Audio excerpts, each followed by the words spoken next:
नमस्कार दोस्तों, मैं डॉक्टर उमेश कुमार आज आपको फासीवाद और नाजीवाद के बारे में पढ़ाऊँगा।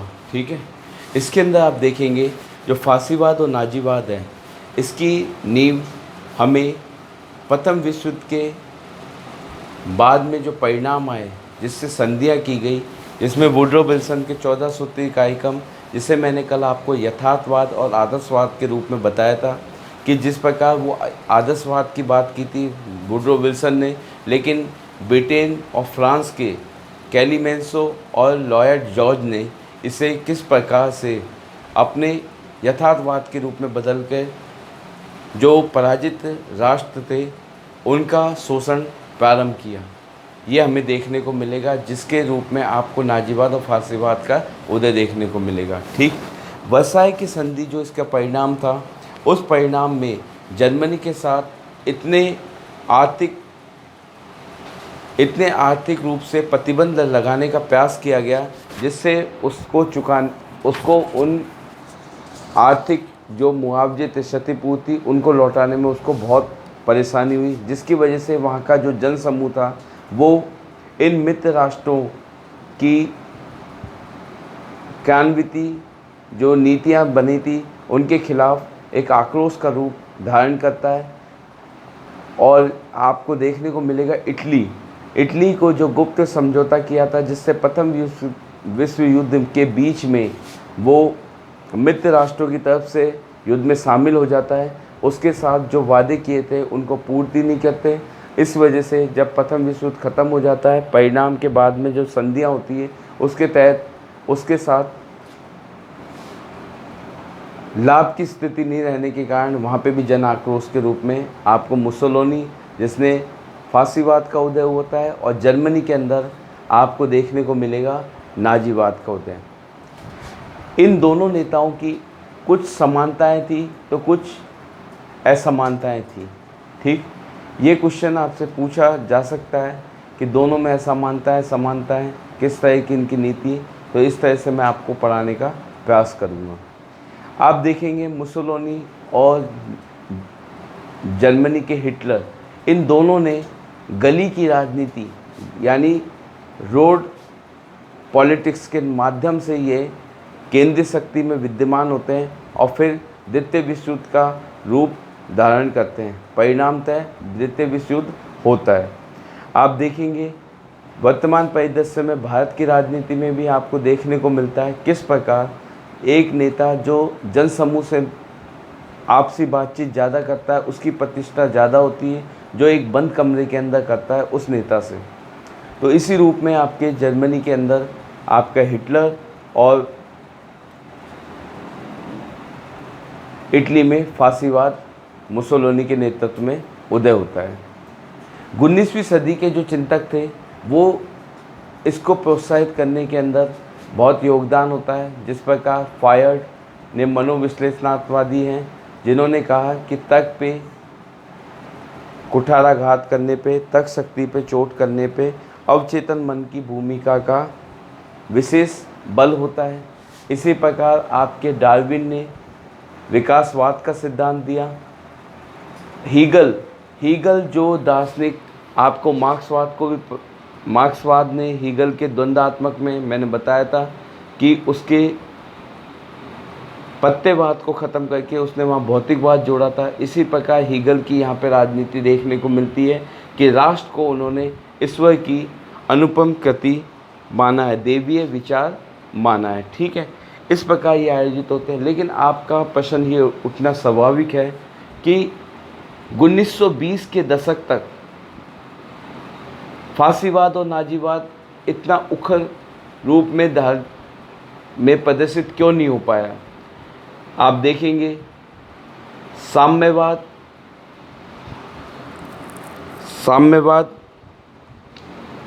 और समाजवाद, साम्यवाद, मार्क्सवाद या समाजवाद, इन्होंने इसको इतने मुखर थे कि इनके आगे फासीवाद और नाजीवाद हमें दिखाई ही नहीं देता। ठीक, उसके बाद आप देखेंगे पेरिस शांति सम्मेलन में जो संधियाँ की गई थी, उनसे ये राष्ट्रवाद को बहुत गहरा सदमा लगा, जिसकी वजह से फासीवाद और नाजीवाद का उदय देखने को मिलता है। ठीक, अब मैंने आज आपको इस क्वेश्चन को करने के तरीके के रूप में आपको दोनों को कंपेयर करके पढ़ाने का प्रयास किया है कि जिसकी वजह से आपको किसी प्रकार का कन्फ्यूजन नहीं हो कि फासीवाद और नाजीवाद में क्या डिफरेंस है। बस कुछ आप देखेंगे कि जब फासीवाद और नाजीवाद के रूप में हम तुलनात्मक अध्ययन करते हैं, तो जहाँ फासीवाद अपने दल को नेता से ऊपर नहीं बढ़ने देता, वहीं नाजीवाद अपने दल के नेता से भी ऊपर बढ़ जाता है और वह उग्र रूप धारण कर लेता है। ठीक, इस उग्र रूप में अब आपको देखने को मिलेगा ब्रिटेन, जो इंग्लिश चैनल के द्वारा आप यूरोप से अलग थलग स्थित होता है, लेकिन जब जब उसके आर्थिक हित पे कुठाराघात होता है तब वह यूरोप की राजनीति में प्रवेश करता है और समुद्र का दत्ते जो नेपोलियन ने कहा था वो बात चरितार्थ करता है। ठीक, अब आप देखेंगे कि यूरोप का ब्रिटेन का मार्गदर्शन मुसोलिनी के प्रति नकारात्मक था, क्योंकि मुसोलिनी की जो नीति थी वो यूनान को प्रभावित कर रही थी।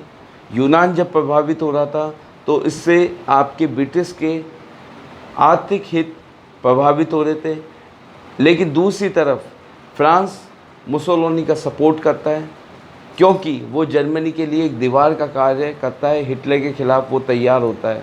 तो इसलिए वो फ्रांस का कहावत है कि दुश्मन का दुश्मन अपना दोस्त, तो वो चरितार्थ होती हुई दिखाई देती है।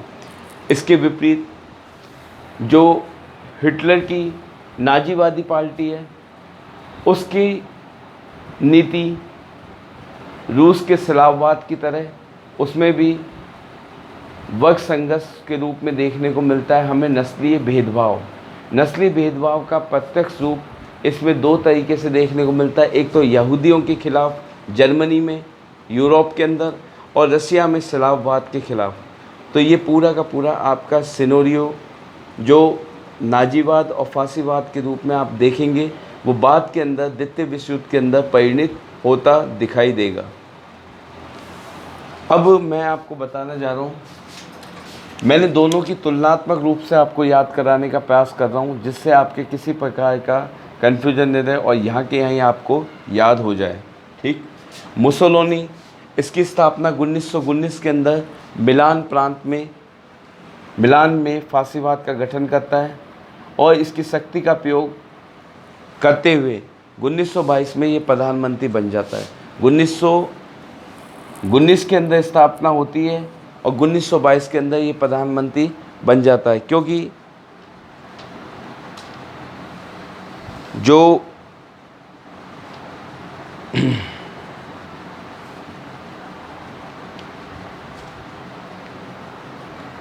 प्रधानमंत्री बन जाता है। ठीक है, उसके बाद आप देखेंगे इसके सफल होने का कारण मैंने आपको बताया कि जो शांति, पेरिस शांति सम्मेलन के अंदर जो संधियाँ की गई थी वो उसके राष्ट्र के अहित हित में ना होकर अहित के अंदर थी, जिससे जन समुदाय इनसे जुड़ जाता है, राष्ट्रवाद की परिकल्पना ख़त्म हो जाती है। तो ये मुसोलिनी के फासीवाद से और उधर नाजीवाद हिटलर से जुड़ने का आपको जनसमूह दिखाई देता है। तो इसके सफल होने का कारण सभी वर्गों को इसका साथ प्राप्त था। ठीक है, और इसकी जो नीतियाँ थी मुसोलिनी की वो सभी वर्गों के अनुरूप निर्मित की गई थी, जिससे सभी वर्गों का कुछ ना कुछ फ़ायदा होता था, जो इसलिए मुसोलिनी के फासीवाद को वो सपोर्ट करेंगे। ठीक है, बेरोजगारों के लिए इसने रोजगार की व्यवस्था की थी जब आर्थिक मंदी का दौर आया था, तो इसलिए इसकी तरफ आकर्षित होना स्वाभाविक है। उसके बाद पूंजीपतियों से इसने कहा कि हड़ताल से आपको मुक्ति दे दी जाएगी, बस आप हमें सपोर्ट करो। यानी जो बार बार श्रमिकों की हड़ताल होती है जिसकी वजह से पूंजीवाद को नुकसान होता है, उसको इसने रोकने का प्रयास किया था।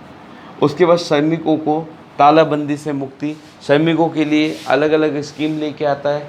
स्कीम लाने के बाद श्रमिक अपने असंतोष को संतोष के रूप में परिणित समझकर तालाबंदी किसी भी प्रकार की नहीं करते। तो सभी वर्गों का इसका सहयोग मिलता है, पूंजीपति वर्ग का, श्रमिक वर्ग का, युवा वर्ग का, बेरोजगारी के रूप में। तो इस वजह से इसका उदय शीघ्रता से देखने को हमें मिलता है।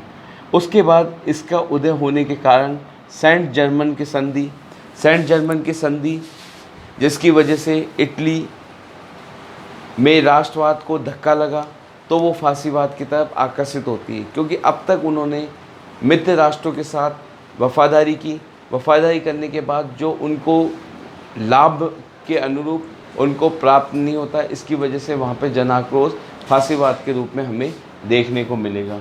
ठीक, इसके बाद असंतुष्ट इटालियन लोगों ने इसे गलत माना सेंट जर्मन संधि को, और फिर क्या होता है, फांसीवाद का उदय। उदारवाद एवं साम्यवाद पार्टियाँ फांसीवाद के विरुद्ध, उदारवादी जो लिबरलिज्म थे विचारक, और आपके उदारवाद और साम्यवाद ने किसी प्रकार की कोई मोर्चा नहीं बना पाए, किसके खिलाफ, आपके इटली के मुसोलिनी के खिलाफ। इसलिए इसको सफल होने से किसी प्रकार के प्रतिबंध का सामना नहीं करना पड़ा, और ये आराम से अपनी गतिविधियां जारी रख पाया। ठीक है, उसके बाद आप देखेंगे 1922 के अंदर मुसोलिनी 50,000 जो इसके कार्यकर्ता थे काली कमीज वाले, इनके साथ ये रोम की तरफ अग्रसर होता है। वहाँ का प्रधानमंत्री अपना पद से इस्तीफ़ा दे देता है, और बाद में प्रधानमंत्री आपका मुसोलिनी बन जाता है।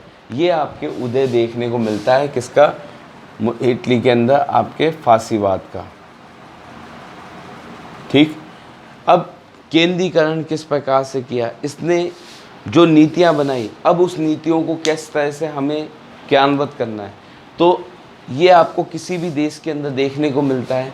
यदि उसको अपनी विचारधारा किसी भी राष्ट्र की जनता में प्रसारित करनी है, तो उसके जरिए हैं। इस समय हम बात कर रहे हैं 20वीं सदी के दूसरे दशक की, यानी 1920 से 30 दशक के अंदर हम प्रवेश कर जाएंगे। तो 30 दशक 1920 से 22 के बीच के अंदर, ठीक है, 30 तक में, तब आप देखेंगे कि इस समय आपके जो विचारक थे और जो बुद्धिजीवी वर्ग थे, उन पे दबाव बनाकर मुसोलिनी ने अपने फांसीवाद का प्रचार प्रसार करवाया। यदि कोई इसके विरुद्ध था तो उसको जेल में डाल दिया जाता था। इसी प्रकार शिक्षा तंत्र, जो बच्चे किताबें पढ़ते हैं, जो शिक्षा का तंत्र होता है, उसमें इसने बहुत बड़ा संशोधन करवाया। इसने नवीन शिक्षा प्रणाली जागृत की, जो इसमें फांसीवादी विचारों को बहुत बड़ा चढ़ाकर दिखाया गया।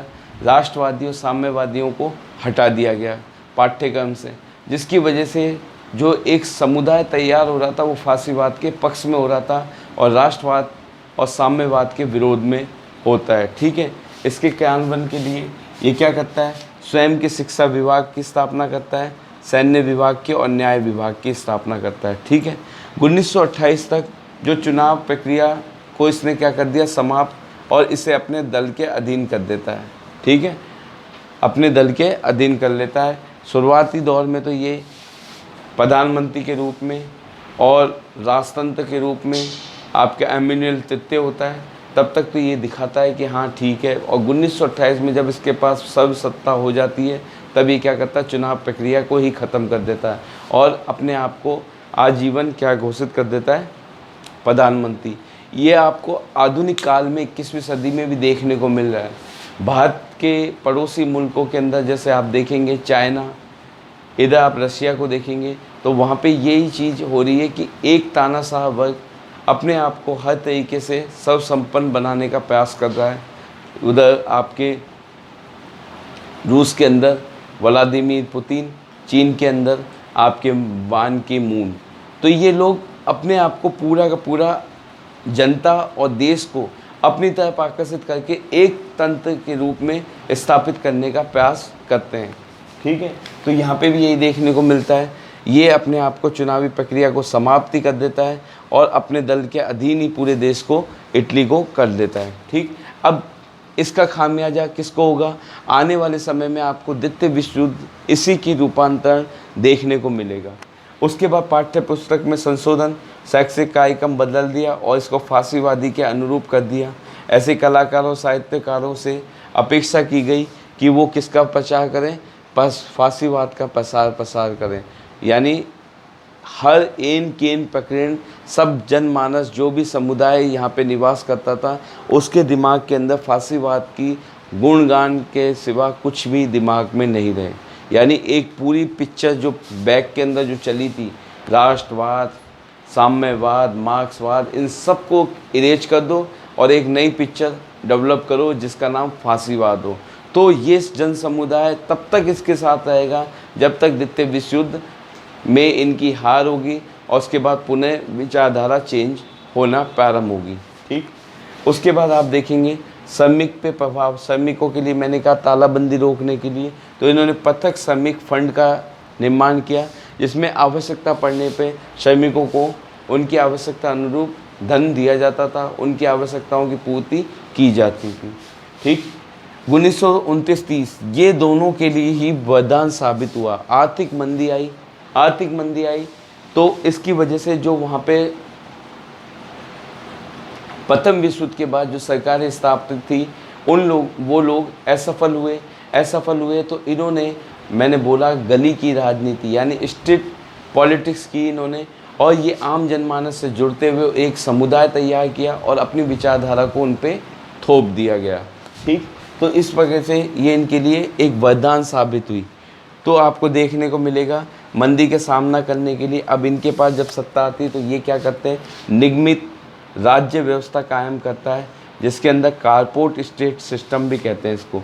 निगमित राज्य व्यवस्था, कारपोरेट स्टेट सिस्टम। इसके अंदर अर्थव्यवस्था को 7 भागों के अंदर बांटा गया। इसमें नियोक्ता जो उनको नियुक्त कर रहा है और जो श्रमिक जो उसके नीचे काम कर रहे हैं, इन दोनों को मिलाकर संघ बनाए गए। इन संघों के अंदर एक व्यक्ति, फांसीवादी व्यक्ति, जो फांसीवादी समुदाय का एक व्यक्ति को नियुक्त कर दिया जाता था। तो इन संघों के अंदर किसकी विचारधारा, फांसीवादी विचारधारा का मिश्रण मिलता था और इस तरह से इन्होंने अपनी निगमित राज्य व्यवस्था कायम की, जिसका उद्देश्य था वर्ग संघर्ष को रोकना, यानी पूंजीपति वर्ग के खिलाफ श्रमिक वर्ग जो मार्क्सवाद में देखने को मिलता है वो यहाँ पे उपस्थित न हो पाए। तो इसके लिए व्यवस्था करता है किसकी, निगमित राज्य व्यवस्था, कारपोरेट स्टेट सिस्टम। ठीक है, और ये रोजगार देने में आपका, जिस प्रकार आपके हिटलर रोजगार देने के लिए प्रसिद्ध हुआ आर्थिक मंदी के दौरान, ये वहाँ पे फेल हो जाता है। कौन, मुसोलिनी। ठीक, अब इसके तुलनात्मक में आप इटली का आप देखिए। उसके बाद आप देखते हैं, ये तो आपकी केंद्रीकरण था। इसने किस प्रकार केंद्रीकरण किया, सेना का भी कर लिया, शिक्षा का भी कर लिया, न्याय का भी कर लिया। इन तीनों पे जब इसका प्रभुत्व हो गया, स्थापित हो गया प्रभुत्व, तो अब इसको फांसीवादी विचारधाराओं के प्रसार के लिए एक मौका मिल जाता है। ठीक, इसी प्रकार आप देखेंगे इटली जो इस युद्ध के अंदर शामिल हो, इटली में जो फांसीवाद का उदय मैंने आपको बताया कि वुड्रो विल्सन की 14 सूत्री मांगे। उसके बाद आपको देखने को मिलता है शांति सम्मेलन, पेरिस शांति सम्मेलन, जिसमें इसके तहत सेंट जर्मन की संधि होती है। सेंट जर्मन की संधि के प्रावधानों को इसने उलटफेर करते हुए आपके इटली के पास में वेस्ट साइड के अंदर एड्रियाटिक सी है, एड्रियाटिक सी के अंदर इसने उस संधि का उल्लंघन करते हुए भी जो देश थे उन पे कब्जा करना, आक्रमण करना चालू किया और अपना इटली का विस्तार प्रारंभ किया। तो इससे विचारकों ने उस समय जो समकालीन विचारक थे उन्होंने कहा कि इटली का भी एकीकरण बाकी है, और ये मुद्दा उठा के उन्होंने एड्रियाटिक सी पे जो कब्जा करना प्रारंभ कर दिया। ठीक, उसके बाद इसकी साम्राज्यवादी नीति दिखेगी फांसीवाद की। अफ्रीका के अंदर प्रसार, अफ्रीका के अंदर आपको देखने को मिलेगा इसने क्या किया, पेरिस शांति सम्मेलन में इसने आपके रोडस और डोटिक निज द्वीप समूह पर क्या किया था, दावा किया था। और ये कहाँ पे स्थित है, आपके इन पे दावा स्थापित किया था एड्रियाटिक सी में, और बाद के अंदर इस पे अधिकार कर लेता है, ठीक है। लेकिन सर्वे की संधि होती है, उसके अंदर इनके अधिकार को अस्वीकार कर दिया जाता है, लेकिन लौसाने की संधि पे इसका ऊपर अधिकार मान लिया जाता है इटली का, ठीक है। अफ्रीका में पश्चात देखेंगे तो फ्यूमा प्रायद्वीप, फ्यूमा एक बंदरगाह है जो प्रथम विश्व युद्ध के बाद इसको राष्ट्रसंघ के अधीन कर दिया जाता है। बाद के अंदर ये इटली इस पे आक्रमण करके अपने अधीन लाने का प्रयास करता है, तो ये यूनान के साथ समझौता कर लेता है और इसको अपने अधीन कर लेता है 1924 के अंदर फ्यूमा पे, ठीक। उसके बाद आप देखेंगे अल्बानिया को पहले ही कर्ज देता है, कर्ज के तले वो दब जाता है, तब इसको क्या करता है, तिराना की संधि करता है। तिराना की संधि के तहत अल्बानिया को अपने अधिग्रहण यानी अपने अधीनस्थ राज्य घोषित कर देता है। ये सब नीतियाँ जो अब तक पेरिस शांति सम्मेलन के अंदर की थी, उसके विपरीत कार्य होने प्रारंभ हो जाते हैं और जनसमूह इनके साथ होता है। अब इसलिए विरोध प्रदर्शन भी कम होता है और ये नीतियाँ इनके क्रियान्वित होती रहती हैं। फिर आप देखें कॉफ़ियो कुछ ही नहीं, आपके यूनान व अल्बानिया की सीमा का विवाद सुलझाने के लिए कॉफ़ियो संगठन बनाता। उसके अंदर आपके इटालियन तो अध्यक्ष था और 4 और देश थे जो इसके सीमांकन, लेकिन इन पे क्या करते हैं, हमला करके इनकी हत्या कर दी जाती है। इस हत्या का नाम लेके मुसोलिनी क्या करता है, इस पे हमला कर देता है, लेकिन ब्रिटेन के दबाव के कारण ये इसको वापस छोड़ देता है, ठीक है। और ये कॉफ़ियो आपका यूनान के अंदर स्थित था, ठीक। अब ब्रिटेन यूनान की विस्तार वृद्धि नीति को पसंद नहीं करता था, ठीक है, क्योंकि ब्रिटेन आपके मुसोलिनी की यूनान के अंदर किसी भी प्रकार की नीति को पसंद नहीं करता था, क्योंकि मैंने बताया कि यूरोप से ब्रिटेन इंग्लिश चैनल से अलग है, तो उसको तभी वो यूरोप के युद्धों में भाग लेता है या यूरोप के जो आपसी विवाद होते हैं उनमें भाग लेता है जब उसके खुद के स्वयं के आर्थिक हित उनसे प्रभावित होते हैं। यूनान के हित, आर्थिक हित ब्रिटेन से जुड़े हुए थे, इस वजह से ब्रिटेन किसका पक्ष नहीं लेता, यूनान का पक्ष लेता है और इटली के खिलाफ होता है। उसके विपरीत फ्रांस जो इटली को सपोर्ट करता है, फ्रांस और ब्रिटेन दोनों एक होते हैं, लेकिन फिर भी वो उसको सपोर्ट करता है, क्योंकि जर्मनी को टारगेट करने के लिए, जर्मनी के हिटलर को टारगेट करने के लिए मुसोलिनी का साथ चाहिए होता है, और कुछ समय के लिए मुसोलिनी हिटलर के खिलाफ ही उसका साथ भी देता है फ्रांस का। तो इस वजह से आपको देखने को मिलेगा, ठीक। हिटलर के कैंप में जब ये स्थिति थी, और आपको मालूम है प्रथम विश्व युद्ध में ये बीच के अंदर धूरी राष्ट्रों को छोड़ के किसमें, आपके मित्र राष्ट्रों की तरफ आकर्षित हो गया था। बाद में जब वुडरो विल्सन के 14 सूत्री कार्यक्रम लागू हो रहे थे, तब ये 4 देशों में इटली भी का भी नाम शामिल था, ब्रिटेन, फ्रांस, इटली के भी थे। तो इटली क्यों अलग हुआ? इटली अलग इसलिए हुआ क्योंकि एबीसीनिया पे जब इसने आक्रमण किया तो राष्ट्रसंघ ने इसको दंडित करने का प्रयास किया। तो इसने राष्ट्रसंघ से क्या कर दिया, अपनी सदस्यता से त्यागपत्र दे दिया, और लेकिन इसके तुष्टीकरण की नीति अपनाई गई, इसको दंडित करने नाकाबंदी कर दी गई इसकी मुसोलिनी की। उस समय हिटलर ने सहानुभूति रूप इसको सैन्य रूप से इसकी मदद की। इस वजह से ये किसकी तरफ आकर्षित हो जाता है, आपकी जर्मनी की तरफ, और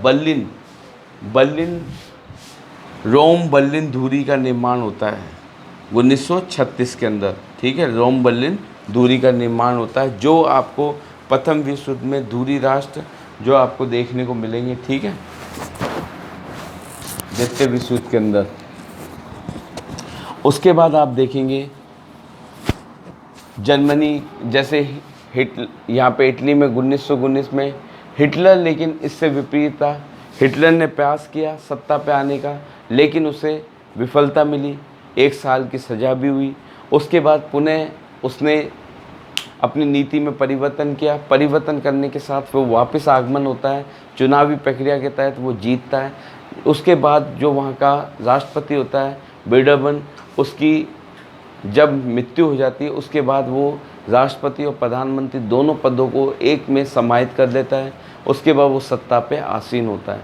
लेकिन जब सत्ता पे आसीन हो जाता है उसके बाद आपको देखने को मिलेगा किस प्रकार से वो अपनी नीतियाँ नस्लवादी के रूप में, नस्लवाद के रूप में प्रसारित करता है और हिटलर का नाजीवाद सफल रूप से आपको परिणित होते देखने को मिलेगा। ठीक है, उसके बाद आप देखेंगे कि हिटलर 1921 में जर्मन राष्ट्रीय समाजवादी पार्टी नाजी का नेता बना, किंतु सत्ता में आने के लिए उसने 1 दशक तक का इंतज़ार, क्योंकि इसने क्या किया, जैसे ही ये वहाँ पे पहुँचा इसने सरकार का तख्ता पलट करने का प्रयास किया, जिसकी वजह से इसको 1 साल की सज़ा और दे दी गई। ठीक है, तो इसलिए इसने 1 दशक तक का इंतज़ार किया। ठीक है, वर्साई की संधि के प्रति लोगों का आक्रोश मैं बता चुका। वाइमर गणतंत्र, जो आपकी वर्साई की संधि पे जिन्होंने साइन किए थे वो वाइमर गणतंत्र था। वाइमर गणतंत्र के प्रति जनता का आक्रोश था कि वो वर्साई की संधि पे उन्होंने सिग्नेचर किए थे। इसका फ़ायदा कौन उठाएगा? आपका हिटलर उठाएगा। तब आप देखोगे 1929-30 की आर्थिक मंदी के अंदर आपके जर्मन सोशल डेमोक्रेटिक पार्टी की प्रगति ने पूंजीवादी वर्ग ने हिटलर के हाथों को मजबूत किया। ठीक है, वहाँ की हिटलर के हाथ, अब पूंजीवादियों को डर लगने लगा। मैंने आपको कहा था पूंजीवादी वर्ग वो वर्ग है जब उसके हित आप टकराने लगते हैं तब वो क्या करता है, अपने से निम्न वर्ग की तरफ हाथ मिला लेता है। तो इसी तरह से इसने किसकी तरफ हाथ मिलाया? हिटलर ने पूंजीवाद को सपोर्ट किया था, तो इसलिए, और वहाँ का जो आपका गणतंत्र था उसके खिलाफ होने लग गए। ठीक, तो आपको देखने को मिलेगा 1929-30 की आर्थिक मंदी और 25 सूत्री, जिस प्रकार आपके मुसोलिनी आपके कार्यक्रम चलाता है जिससे वर्गों को शांत करता है, वैसे इसने भी सभी वर्गों को कुछ ना कुछ आश्वासन दिए। मुसोलिनी की सफलता से प्रेरित होकर जब मुसोलिनी सफल हुआ तो इसने भी म्यूनिख सरकार का तख्ता पलट करने का प्रयास किया, लेकिन ये क्या हो गया, असफल हो गया और 1 वर्ष की सज़ा। फिर इसने अपनी नीति परिवर्तित की। नीति परिवर्तित करके इसने क्या किया, चुनाव के जरिए ये 1932 के अंदर एंट्री करता है और 1 जनवरी 1933 में जर्मन का चांसलर बन जाता है। कौन? हिटलर। अब संसदीय प्रणाली पर सबसे पहले ये जैसे ही चांसलर बनता है ये संसदीय प्रणाली पर क्या करता है, प्रहार करता है। ये क्या करता है, वाइमर गणतंत्र की कुछ नीतियाँ, कुछ वाइमर गणतंत्र के आर्टिकल यानी धाराओं का इस्तेमाल करके ये क्या करता है, संसदीय व्यवस्था को ख़त्म कर देता है। वाइमर गणतंत्र की एक धारा थी 48 का प्रयोग करके गणतंत्र को ध्वस्त करता है। उसके बाद 1934 के अंदर जब राष्ट्रपति हिंडनबर्ग की मृत्यु हो जाती है उसके बाद ये पीएम और राष्ट्रपति के पद को दोनों को समाहित कर लेता है। ये आपको आधुनिक परिदृश्य में भी देखने को मिलता है। मैंने बोला एक व्यक्ति जब तानाशाह के रूप में स्थापित होता है तो वो अपने अकॉर्डिंग पूरे देश को बदलने का प्रयास करता है। जनमानस में यदि आक्रोश भी होता है तो उस जनमानस के आक्रोश को वो जेल खानों के रूप में या सैन्य बल के रूप में दबा दिया जाता है। लेकिन एक समय के बाद उस आक्रोश का रूप आपको प्रस्फुटित या विश्व युद्ध के रूप में देखने को मिलेगा। द्वितीय विश्व युद्ध की पृष्ठभूमि इन दोनों वर्गों ने, इटली और जर्मनी ने तैयार की, जिसका खामियाजा पूरे विश्व को भुगतना पड़ता है। उसके बाद में ये नीति कभी लागू नहीं हो, यानी कभी विश्व युद्ध नहीं हो, इसके लिए एक नई संस्था बनाई जाती है जिसके अंदर अमेरिका भी उसका सदस्य बनता है, जिसका नाम है यूएनओ। तो ये पृष्ठभूमि यहाँ तैयार हो रही है। जैसे मैंने बोला प्रथम विश्व युद्ध की जो संधियाँ थी उन्होंने द्वितीय विश्व युद्ध के अंदर आपके तैयार कर दिए थी और ये उसके बीज हैं दोनों के दोनों जो एक पृष्ठभूमि तैयार करेंगे। उसके बाद आप देखेंगे 1934 में प्रधानमंत्री का पद और राष्ट्रपति पद एक कर देते हैं। 1936 के अंदर ये अभियान चलते हैं पार्टी का शुद्धिकरण। वही पार्टी का शुद्धिकरण जो आपको देखने को मिलता है चाइना के अंदर। चाइना ने वहाँ के जो मुस्लिम वर्ग हैं उन पे ये अभियान चालू कर रखा है कि नहीं, आप या तो चाइनीज़ में चेंज हो जाओ वरना आप अपना धर्म पर। उसी तरीक़े का आपको यहाँ पे भी देखने को मिलेगा शुद्धिकरण। तो यानी जो नाजी पार्टी के ख़िलाफ़ था उन सबको क्या कर दो, सैन्य बल के आधार पर ख़त्म कर दो। तो इस प्रकार से शुद्धिकरण करते हैं, पार्टी का शुद्धिकरण, रेडिकल तत्वों को ख़त्म करो। उसके बाद ऐसे सेना का शुद्धिकरण करते हैं। जो वर्ग हिटलर के समर्थक होता है उस वर्ग को तो सेना में शामिल कर लिया जाता है, जो वर्ग खिलाफ होता है उसका वही सैन्य बल के आधार पर पतन कर दिया जाता है। गेस्टाप एक गुप्त पुलिस संगठन था, इसका गठन किया जाता है जिसका कार्य यही होता है जो नाजीवादी दल के खिलाफ हो उसको गिरफ्तार करो और जेल में डाल दिया जाए। ठीक है। उसके बाद शैक्षणिक परिवर्तन, मैंने बताया दोनों की जो समानता देखी जाएगी। ये वो वर्ग है यदि आप किसी नीति को लागू करना चाहते हैं तो आप क्या करो, वैचारिक क्रांति पहले लेके आओ। वैचारिक क्रांति आप अपनी जनता के अंदर लेके आओ। उनके विचार जो साम्यवाद राष्ट्रवाद के प्रति थे उसको चेंज करने का प्रयास करो। तो इसके लिए उसने भी शिक्षा में परिवर्तन किया, इसने भी शिक्षा के पाठ्यक्रम में परिवर्तन किया। शिक्षा के पाठ्यक्रम में राष्ट्रवाद, साम्यवाद, समाजवाद इन शब्दों का कोई भी मोल नहीं रखा और फासीवाद, नाजीवाद का इन्होंने अधिक से अधिक प्रदर्शन किया। किस प्रकार से इनको लाभ होता है और आपको देखने को मिलेगा 1929-30 की आर्थिक मंदी इन दोनों ही नेताओं के लिए अवसरवाद के रूप में, आपदा अवसर के रूप में आपको देखने को मिलती है। उसके बाद आप देखेंगे शैक्षिक परिवर्तन, कलाकारों को, साहित्यकार नाजी दल के शौर्य गौरवान्वित करने वाली बातें कहना कि अब हम क्या करेंगे, वर्साय की संधि के अंदर जो हमसे छीना गया है अब हम उसे वापस प्राप्त करेंगे और उसके साथ हम क्या करेंगे, जिन जिन राष्ट्रों ने हमारा सीमांकन चेंज किया है उनसे हम क्या करेंगे, बदला लेंगे। यहाँ पे जब आप देखेंगे उग्र जब जन आंदोलन होता है, उग्र जनमानस के दिमाग में था जो 1914 से पहले जो जर्मनी का मानचित्र था वो स्थापित करे, इसके साथ हिटलर जोड़ देता है कि नहीं अब हमें क्या चाहिए, जर्मन एक क्या है, सभ्य रक्त से शुद्ध रक्त के और आर्य हैं, इनको क्या चाहिए, बड़ा भूखंड चाहिए यूरोप के अंदर। और इस वजह से ये आप क्या करेंगे, रूस पे आक्रमण करने का, क्यों, स्लाव एक निकृष्टतम जाति है और हम क्या हैं, आर्य महान हैं, तो इसलिए हमें बड़ा क्षेत्र चाहिए। तो आपको देखने को मिलेगी इस तरह से ये गौरवान्वित करने की बातें करते हैं। नस्लवादी भेदभावपूर्ण था, इधर आपको मुसोलिनी ने किसी प्रकार का वर्ग संघर्ष या नस्लवादी क्रिया नहीं करता, लेकिन यहाँ पे नस्लवाद के नाम पे भेदभावपूर्ण नीति होती है। ये अपने आप को विशुद्ध रक्त और आर्य समझते थे और अपने से अधीन यहूदियों को निकृष्टतम माना जाता था। इसके लिए न्यूरम्बर्ग कानून लाता है, किसके लिए, यहूदियों के, और देश निकाला देना प्रारंभ करता है या उनका दमन प्रारंभ करता है। न्यूरम्बर्ग कानून के तहत ये क्या करता है, नागरिकता से बाधित कर देता है। उसके बाद अब जर्मन में आप देखेंगे, ये तो इसका केंद्रीकरण था, किस प्रकार इसने केंद्रीकरण किया। अब जर्मन के अंदर आप देखेंगे कि इसकी क्या नीतियाँ थी। तो नीतियाँ में अब आप देखोगे कि जर्मन राष्ट्रवादियों ने 1914 की सीमा मानी, हिटलर ने उसमें और बात जोड़ दी कि नहीं हम 1914 नहीं, अब हमारा क्या होता है, यूरोप का एक बहुत बड़ा भाग जर्मन के अधीन होना चाहिए। अब आपको मालूम है कि रशिया यूरोप और एशिया दोनों के अंदर है, यूरोप में भी उसका भाग है और एशिया में, यूरोप के अंदर साइबेरियन और इस साइड में आपका रशिया।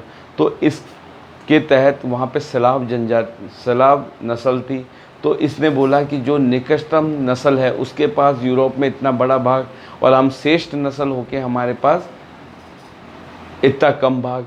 तो इसने क्या किया, अब स्लाव के रूप में रशिया से सीधे के सीधे इनकी प्रतिद्वंद्विता होगी। तो अब ये क्या करेगा, रशिया पे बड़ा भूभाग छेड़ने, यूरोप के अंदर एक बड़ा भूभाग स्थापित करने के लिए रशिया के भाग को छीनने का प्रयास करेगा। तो हिटलर ने इसके अंदर जोड़ दिया यूरोप का बड़ा भूभाग। अब नस्लवाद से प्रेरित, अब इसमें मैंने आपको बताया जब सर्वश्रेष्ठ जो हम हैं हमारे पास क्षेत्रफल कम, और जो स्लाव हैं जो निकटतम हैं उनके पास इतना बड़ा क्षेत्र, तो अब क्या करें, इस क्षेत्र को छीन लिया जाए। ठीक, अब इसमें कारक कौन कौन से, वर्साय की संधि में बताया जो प्रावधान, इसका बहुत, इसके क्षेत्र को सीमित कर दिया गया, इसके क्षेत्र छीन के इसके क्षेत्र की सीमाओं के इसके क्षेत्र की सीमाओं के पर बड़े बड़े राष्ट्रों का निर्माण कर दिया गया।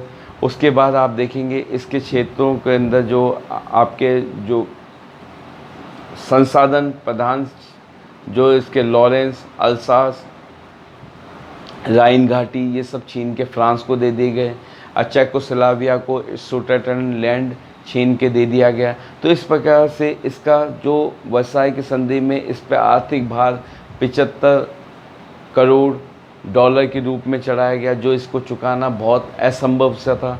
तो इस तरह की नीतियाँ इसको कुंठित कर रही थी, जिसने जन आंदोलन के रूप में नाजीवाद को समर्थन देना प्रारंभ किया। उसके बाद आप देखेंगे यूरोप में फैली जर्मन जाति को इसने एकीकरण के लिए, मैंने बताया कि यूरोप के अंदर जर्मन जातियाँ जहाँ जहाँ बिखरी हुई थी उन सबको बोला कि आपको अब एकीकृत हो जाना चाहिए। तो ये नाजियों के अंदर भी उग्र नाजी समुदाय कार्यकर्ता जो नाजी के थे उनकी ये नीति थी। इसी प्रकार पूर्व की ओर विस्तार करो, यूराल पर्वत को पार करो, क्योंकि यूराल पर्वत आपको एशिया और यूरोप, इससे बीच की विभाजक रेखा है रशिया की। तो इसके अंदर आप यानी यूराल पर्वत को पार करते सीधा साइबेरियन के अंदर एंट्री करते हैं, जो आपको देखने को मिलेगा।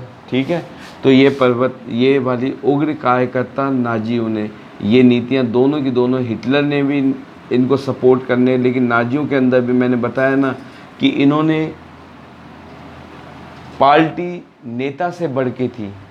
मुसोलिनी में पार्टी को इतने अधिकार नहीं दिए कि वो नेता से ऊपर बढ़ जाए, लेकिन इसने दे रखे थे। तो इन दोनों की नीतियाँ आपको देखने को मिलेगी, एक तरफ तो पूर्व की ओर विस्तार, दूसरी तरफ एकीकरण का प्रयास। ठीक है, हिटलर ने एक नई थ्योरी लेके आता है, हर्ट लैंड थ्योरी।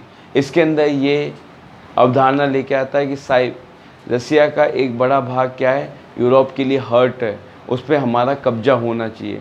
तो इसकी जो उस समकालीन विचारक थे, इन्होंने इस अवधारणा को विवादास्पद बताया और इसकी भर्त्सना की, यानी इसकी बुराई की, यानी इसकी आलोचना की। ठीक है, अब आप देखेंगे इतिहास को दोहराता है। जो गलती आप नेपोलियन बोनापार्ट के काल में देखते हैं कि उसने ब्रिटेन पे आक्रमण करने की बजाय सीधा रसिया पे आक्रमण किया, और वो भी यूरोप के साइबेरिया वाले भाग से। उसी प्रकार जर्मनी में हिटलर भी यही नीति अपनाता है। जर्मनी में हिटलर इस नीति के तहत आपके रसिया पे आक्रमण करने के लिए अग्रसर हो जाता है, जिसकी वजह से इसको 3 मोर्चों पे युद्ध देखने को मिलता है, इधर आपके ब्रिटेन से, फ्रांस से और उधर रसिया से। यह आपको द्वितीय विश्व युद्ध के अंदर देखने को मिलेगा। ठीक, विदेशी नीति के क्रियान्वयन का इसके 3 चरण हैं। प्रथम चरण 1933 से लेकर 36 तक। देखो, इसको मालूम था कि जो यूरोप की शक्तियाँ हैं इनको इसने हमेशा उलझाए रखा, कि ये इनसे डायरेक्ट युद्ध करना चाहता नहीं था, क्योंकि डायरेक्ट युद्ध में ये हार था। तो जब तक इसकी सैन्य शक्ति मजबूत नहीं हुई, उस दौरान तक इसने अपने को धीरे धीरे इन क्षेत्रों पे इस नाम से कि मैं यूरोप के अंदर संतुलन स्थापित कर रहा हूँ, ब्रिटेन को रोके रखा। ठीक है, इस नीति के तहत आपको देखने को मिलेगा कि इसने आर्थिक मंदी के दौरान सार्वजनिक निर्माण विभाग की स्थापना की, जिसमें लाखों श्रमिकों को क्या मिलता है, रोजगार मिलता है। इसी की आड़ में आर्थिक मंदी के अंदर रोजगार के लिए इसने सेना के अंदर सैनिक भर्ती प्रारंभ कर दी। लेकिन उस समय समकालीन राष्ट्रों ने ये सोचा कि नहीं, इसने क्या किया है, आर्थिक सुधार करने का प्रयास कर रहा है, इस वजह से ध्यान नहीं दिया।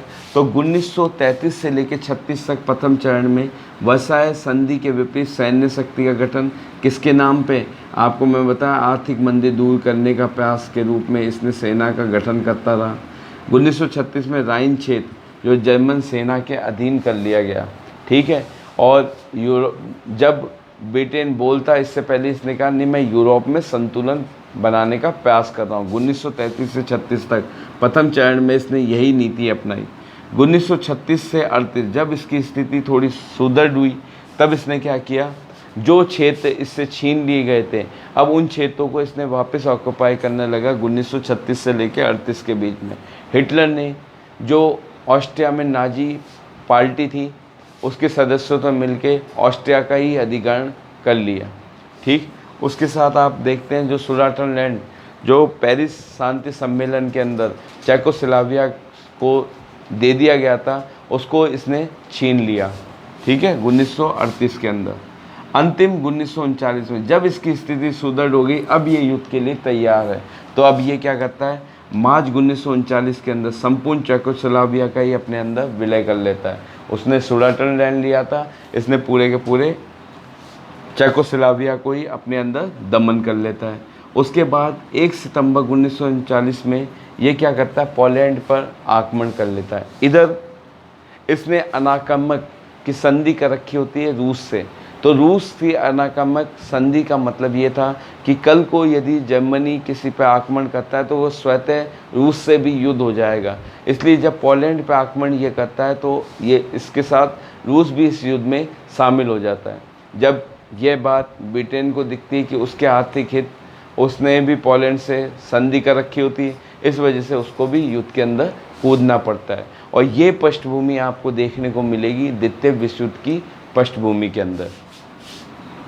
ये पोलैंड ही एक मामला होता है जिसके अंदर रूस इसके पक्ष में युद्ध करता है जर्मनी के में, दूसरी ओर ब्रिटेन और फ्रांस युद्ध करते हैं किसके लिए, जर्मनी और रशिया से, जो सेकेंड वर्ल्ड वार की नीति तैयार करेगा। ठीक है, वर्साई की अपमानजनक, जो अपन पढ़ेंगे, वर्साई की अपमानजनक नीति, 1929-30 की आर्थिक मंदी की नीति, जिससे प्रजातंत्र क्या हुआ, कमज़ोर हुआ, और फासीवाद और नाजीवाद क्या हुए, उग्र हुए। ठीक है, राष्ट्रसंघ की विफलता, राष्ट्रसंघ इसको रोकने पे, राष्ट्रसंघ ने इटली पर जब प्रतिबंध लगाया तो जर्मन के हिटलर ने क्या भेज दी, अपनी सेना भेज दी उसकी मदद के लिए। जब उसको मदद भेजी तब वो क्या हो गया, बर्लिन धुरी संगठन बना लेता है 1936 के अंदर। रोम बर्लिन टोक्यो धुरी का निर्माण होता है। रोम बर्लिन टोक्यो यानी आपके जापान भी इसमें शामिल हो गया, जर्मनी भी शामिल हो गया, और आपके इटली भी इसमें शामिल हो जाता है। और ये द्वितीय विश्व युद्ध की पृष्ठभूमि तैयार हो जाती है। इसमें मैंने बताया समानता दोनों के अंदर, बताया दोनों की समानता क्या होती है और असमानता क्या होती है। अब दोनों चरम दक्षिणपंथी थे। दक्षिणपंथी का मतलब जो राजतंत्र गणतंत्र के बिल्कुल खिलाफ थे, समाजवाद और साम्यवाद के कट्टर विरोधी थे। ये समाजवाद और साम्यवाद के कट्टर विरोधी थे दोनों। ये इसकी समानता थी हिटलर और आपके मुसोलिनी में। दूसरा, पेरिस संधि से ये दोनों के दोनों, इसके अंदर आपको इसके साथ जो संधि होती है सेंट जर्मन की संधि, इससे इटली नाराज़ था। वर्साई की संधि से आपका जर्मनी नाराज़ था। गली की राजनीति, मैंने बताया ये एक स्टेट पॉलिटिक्स के रूप में ये नेता उभरे और इन्होंने जन समुदाय को अपने साथ जोड़े रखा। इस वजह से ये अपनी नीति नाजीवाद और फासीवाद के रूप में परिणित कर पाए। उसके बाद सर्व सत्तावादी सरकार, यानी इन्होंने सब कुछ सत्ता अपने अधीन कर ली, यानी एक ही व्यक्ति में पूरी सरकार समाहित हो गई।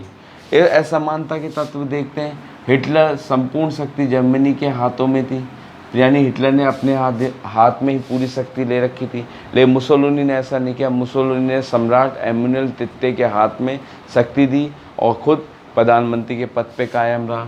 ठीक, उसके बाद आप देखते हैं हिटलर नाजी को शक्तिशाली बनाना चाहता था, लेकिन यानी नेता से ज़्यादा नाजी दल को इसने सपोर्ट किया, उसको शक्तिशाली बनाया। इसके विपरीत मुसोलिनी ने फासीवादी दल को इतना सपोर्ट नहीं किया और उसको इतना मजबूत नहीं बनाया कि वो हिटलर से आगे निकल जाए, यानी इसने व्यक्तिवाद के नीचे ही इसको रखा।